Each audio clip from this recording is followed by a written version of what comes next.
Le Seigneur soit avec vous. Et avec votre esprit. Bonne nouvelle de Jésus-Christ, selon saint Luc. Gloire à toi, Seigneur. Quand fut accompli le temps prescrit par la loi de Moïse pour la purification, les parents de Jésus l'amenèrent à Jérusalem pour le présenter au Seigneur. Selon ce qui est écrit dans la loi, tout premier-né de sexe masculin sera consacré au Seigneur. Il venait aussi offrir le sacrifice prescrit par la loi du Seigneur, un couple de tourterelles ou 2 petites colombes. Or, il y avait à Jérusalem un homme appelé Siméon. C'était un homme juste et religieux qui attendait la consolation d'Israël, et l'Esprit Saint était sur lui. Il avait reçu de l'Esprit Saint l'annonce qu'il ne verrait pas la mort avant d'avoir vu le Christ, le Messie du Seigneur. Sous l'action de l'Esprit Saint, Siméon vint au temple, et au moment où les parents présentaient l'enfant Jésus pour se conformer au rite de la loi qui le concernait, Siméon reçut l'enfant dans ses bras. Il bénit Dieu en disant: « Maintenant, ô Maître souverain, tu peux laisser ton serviteur s'en aller en paix selon ta parole, car mes yeux ont vu le salut que tu préparais à la face des peuples, lumière qui se révèle aux nations et donne gloire à ton peuple Israël. » Le père et la mère de l'enfant s'étonnaient de ce qu'on disait de lui. Siméon les bénit, puis il dit à Marie, sa mère: « Vois, cet enfant provoquera la chute et le relèvement de beaucoup en Israël. Il sera un signe de contradiction, et toi, ton âme sera traversée d'un glaive. Ainsi seront dévoilées les pensées qui viennent du cœur d'un grand nombre. » Il y avait aussi une femme prophète, Anne, fille de Phanuel, de la tribu d'Azer. Elle était très avancée en âge. Après 7 ans de mariage, demeurée veuve, elle était arrivée à l'âge de 84 ans. Elle ne s'éloignait pas du temple, servant Dieu jour et nuit dans le jeûne et la prière. Survenant à cette heure même, elle proclamait la louange de Dieu et parlait de l'enfant à tous ceux qui attendaient la délivrance de Jérusalem.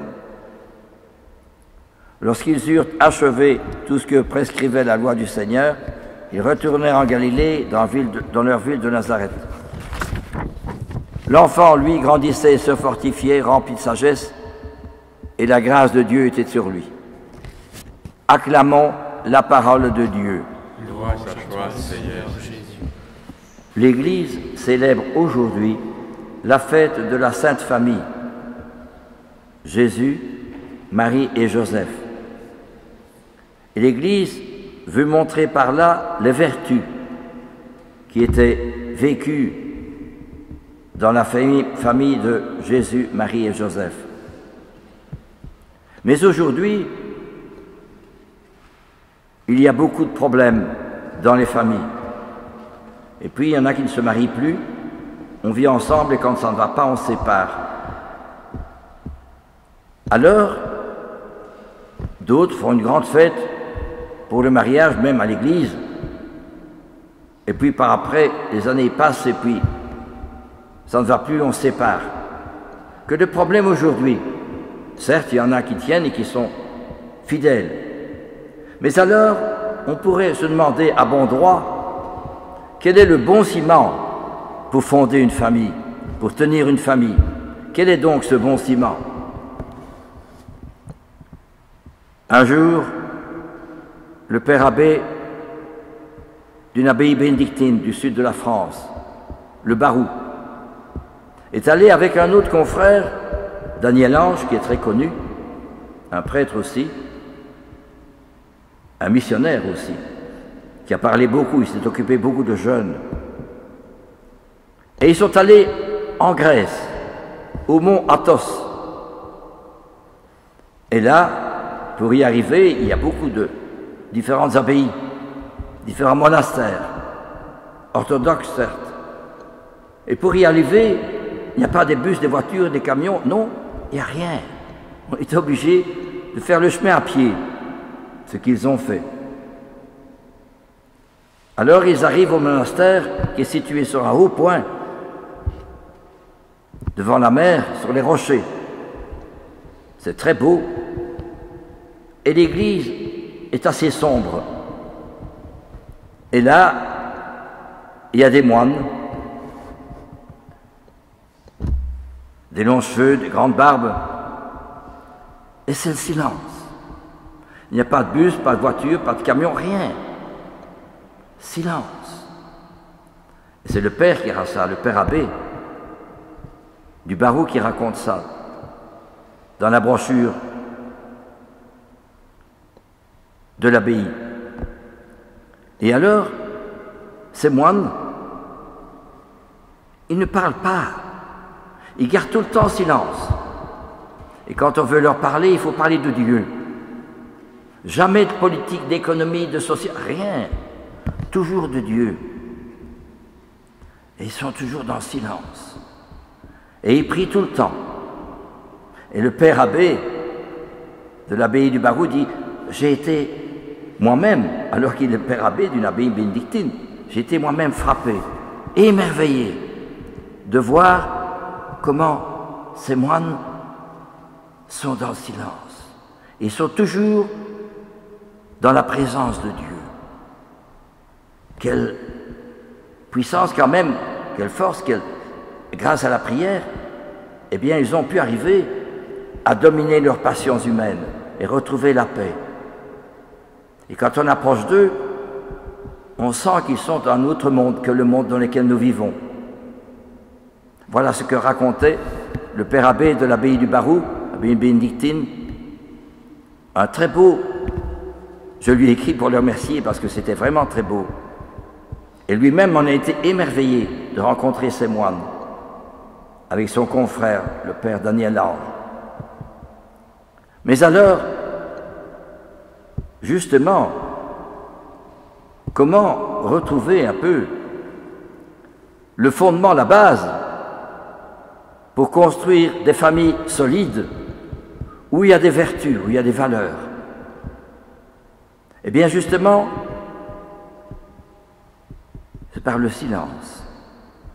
Avons-nous encore chez nous un coin de silence? Nous sommes pris par la télévision, l'image, les nouvelles, la musique, la publicité, mais où est le silence? Et justement, c'est dans le silence qu'on peut retrouver le fondement de ce qu'on est. Et vous avez entendu les paroles de tantôt, où on dit que justement, Abraham a entendu la parole de Dieu et il est parti sans savoir où il allait, sur l'appel de Dieu. Et de même, aussi Anne, qui est âgée de 84 ans et qui a fait les découvertes du Seigneur. Eh bien justement, c'est dans le silence que nous pouvons retrouver la réalité, m'entendez bien, la réalité de ce que je suis.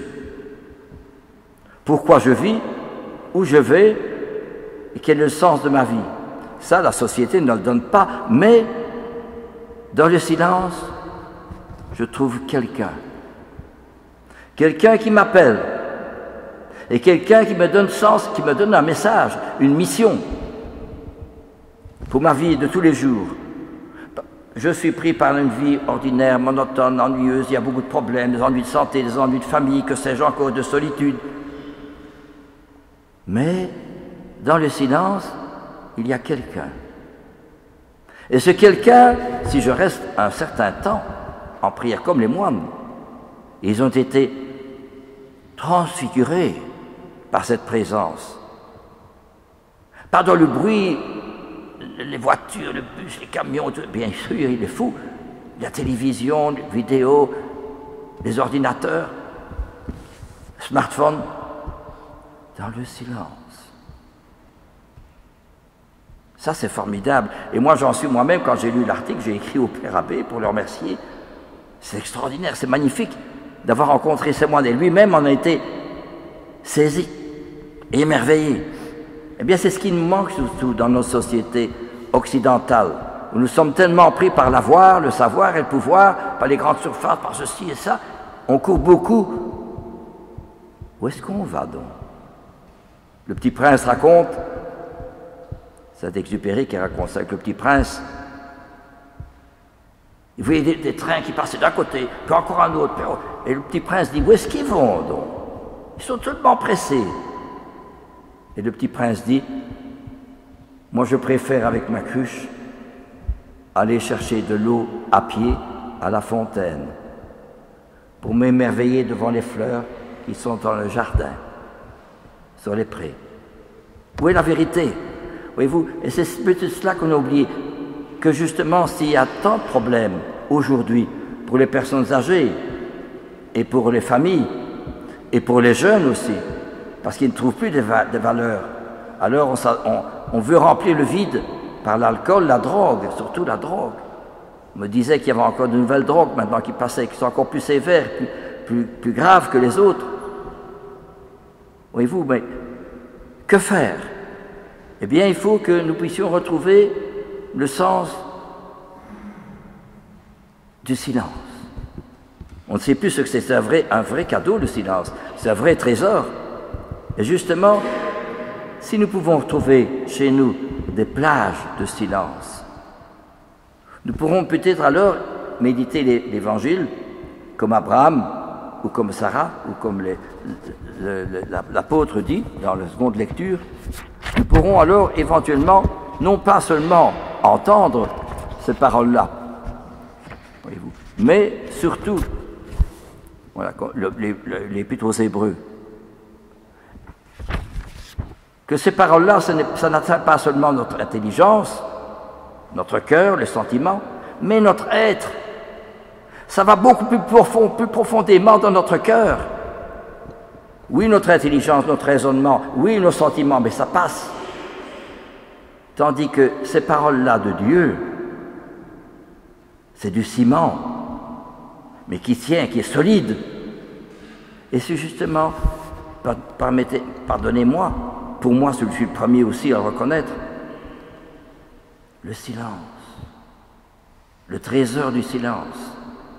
Parce que justement, notre société ne donne plus cela. Récemment, j'ai appris qu'on allait construire encore une prison dans les environs de Liège. Je crois que c'est à Grivnier, si mes souvenirs sont bons. Mais par contre, au séminaire, il n'y en a plus. Presque plus de séminaristes. Mais il y a trop de jeunes dans les prisons. Alors il faut construire une prison et ça coûte cher. Mais au séminaire, il n'y en a presque plus. Mais si nous continuons à vivre comme ça sans réfléchir, sans nous poser la question, sans avoir des temps de silence, où le Seigneur m'interroge, et toi, qu'est-ce que tu fais de mon Église? Et un jour, à la fin de ma vie, le Seigneur me dira, à moi aussi, hein, je ne te connais pas. Je ne te connais pas. Je n'ai pas voulu réfléchir, je n'ai pas voulu faire le silence, je n'ai pas voulu écouter, je n'ai pas voulu entendre l'appel que le Seigneur m'adresse.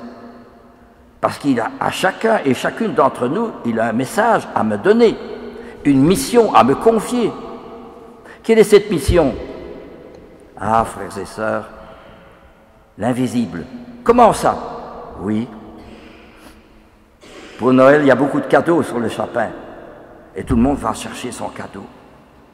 Mais le cadeau que Dieu nous donne, c'est construire l'Église.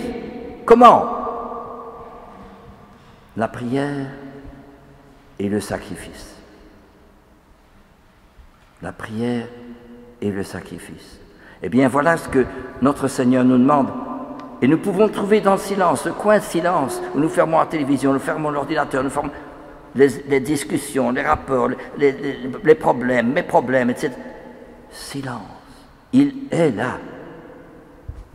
Et je vous assure qu'alors, ce n'est plus seulement le raisonnement ou les sentiments, mais l'être. Saint Thomas d'Aquin disait « Agitur, sequitur, esse ». L'agir suit l'être, c'est d'abord l'être qui compte. Ce n'est pas les sentiments, les images, les raisons. Non, les raisonnements, l'être, qui je suis. Et dans le silence, le Seigneur verse dans mon cœur le bon ciment qui construit ma vie. Et je deviens, en apprenant surtout à être solitaire, je deviens effectivement et réellement solidaire. Je sauve des âmes. Alors il y a entre Jésus sur la croix et ce que je vis et l'événement dans le silence, il y a une réalité, il y a une emprise, il y a une communion, il y a quelqu'un qui me prend dans son amour, dans sa vérité, dans sa lumière. Alors je retrouve pourquoi je vis, où je vais et quelle est ma mission dans l'Église. Combien de gens aujourd'hui, on a tout ce qu'il faut, on regarde la télévision, on court à gauche, on court à droite, mais on n'est pas heureux.